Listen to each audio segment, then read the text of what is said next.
Greetings, everyone. This is Pete Gretz, Superintendent of the Middlesex County Public Schools. I'd like to give you a little bit of information about our reopening plan for the 2020-21 school year. The statewide closure of schools this past March brought unprecedented challenges to our community. Teachers, students, and families were all thrust into a completely uncharted environment.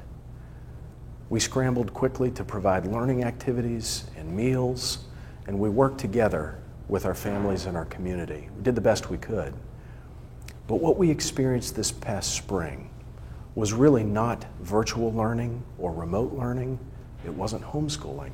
It really was crisis learning.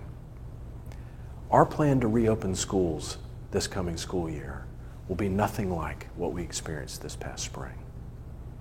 Our intention is to engage every single child in meaningful learning activities to connect essential skills to their passions and to continue their academic progress and growth, despite the fact that school will need to look a little differently than it did before, even if just temporarily. What I'd like to do today is to give you some introductory information about our school's plan and to introduce you to some forthcoming videos that will get into the details of some of the aspects of that plan. So today, specifically, I'd like to talk to you about the 3 phases of the Governor's Forward Virginia Plan, what unique details are in each one of those phases and how they impact our schools, and then I'd like to show you our plan for reopening August 24th. This past June, Governor Northam released a phased plan for reopening schools all across the state of Virginia. It's called Forward Virginia. It's a plan that was developed in consultation with several state agencies, the Department of Health, the Department of Education, the Center for Disease Control, and in that plan, there is a requirement that all schools deliver new instruction this fall. What I'd like to do is take you through, very briefly, each one of those phases so we're all on the same page with how they impact our schools. Phase 1 includes in-person learning at school for students with disabilities. There's a consideration for group gatherings of no more than 10 at any given time, physical distancing requirement of at least 6 feet, daily health screenings are required, face coverings, as well as no extracurricular activities or athletics allowed. Those are the considerations for schools during Phase 1. In Phase 2, in addition to in-person learning at school for students with disabilities, there's an allowance for in-person learning for students in pre-K through grade 3, as well as our English language learners. Group gatherings restriction of 10 moves up to 50 in Phase 2, and there is still the requirement for physical distancing of at least 6 feet, daily health screenings, face coverings, and extracurricular activities are allowed in limited circumstances during Phase 2. During Phase 3, which is the phase Virginia is in right now, and this is the phase that we assume we will be in August, and our reopening plan really has the considerations for Phase 3 included. This is in-person learning allowable for all students at school. Any student can be at school learning face-to-face. Group gatherings moves up to no more than 250 people, except for recess. Recess, there's a limitation of no more than 50 at any given time.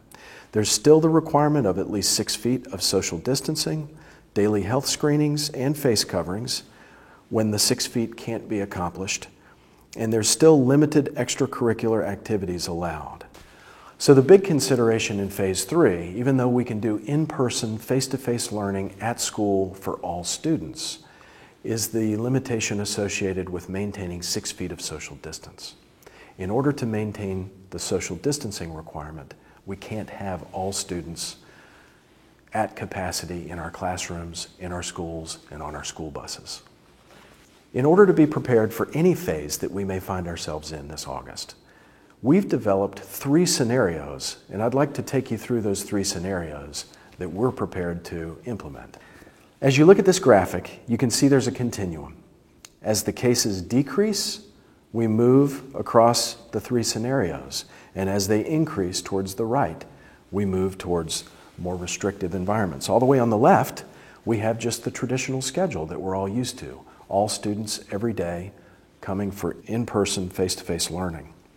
As cases increase and as the governor's phases are implemented, we can use a hybrid approach where students do both learning at school and learning away from school, at home. And then the most restrictive, as cases really increase, and in consultation with our health department, and again, as the governor's phases are implemented, is a fully remote option where students learn 100% by remote virtual learning. Our movement among these different scenarios depends upon the number of cases in Middlesex, the number of cases in our surrounding communities, and our consultation with the Virginia Department of Health, the Three Rivers Health District, and the Department of Education. And certainly as the governor implements different phases, they have different considerations for schools. On July 13th, our school board approved a reopening plan that we have used to guide all of our considerations and our decisions around the many different elements of reopening school. I'd like to walk you through what that plan looks like and how we plan to implement opening this August. Students essentially will be divided into two groups. We're calling them right now Student Group A and Student Group B. Each group will come for in-person, face-to-face learning 2 days a week and will learn remotely 3 days a week. And the reason for this schedule is in order to accomplish the physical distancing that's required. Our classroom, school, and bus capacities are restricted so that we can have the 6 feet of social distancing. You'll notice on the model, students in Group A will come to school for face-to-face learning on Monday. They will learn remotely on Tuesday and Wednesday, and they will come back on Thursday for in-person, face-to-face learning at school, and then they will learn remotely on Friday. Students in Group B will learn remotely on Monday. They'll come to school for in-person learning on Tuesday. They'll be at home learning remotely on Wednesday and Thursday, and then they'll come back to school on Friday for face-to-face learning. We have one day in the middle of the week on Wednesday when there will be no in-person learning at school. Our teachers will be working at school, and we'll use that as an opportunity to do a very deep, thorough cleaning of the school and disinfecting of the classrooms.